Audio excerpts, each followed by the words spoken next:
ദേവിയുടെ കല്യാണാണ്. കൃഷ്ണമാവൻ വന്നിരുന്നു. നീ അവിടെ ചെന്ന് ബഹളം ഉണ്ടാക്കുമെന്ന് നമുക്ക് പേടിയുണ്ട്. ട്രെയിനിങ് കഴിഞ്ഞാൽ പിറ്റേന്ന് കല്യാണം. അങ്ങനെ ഉണ്ടാവില്ല, ഞാൻ വാക്ക് കൊടുത്തു. നമുക്ക് ഒരുമിച്ച് ജീവിക്കണം. അത് നടക്കില്ല. ഞാൻ തയ്യാറല്ല. എനിക്കെല്ലാം നഷ്ടപ്പെടുകയാണ്.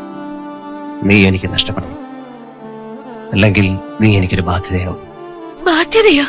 അതെ, ധാരാളം കണക്കുകൾ പറഞ്ഞു തീർക്കാനുണ്ട്.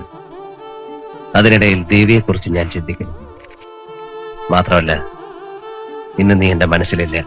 ചെയ്തോട്ടാ, നീ എന്ത് ചെയ്യണമെന്ന് ഞാൻ പറയുന്നില്ല. വേണമെങ്കിൽ വിവാഹം കഴിച്ച് ജീവിക്കാം, അല്ലെങ്കിൽ ആത്മഹത്യ ചെയ്യാം. അല്ലേ? എന്നെ ഇനി ഓർക്കും.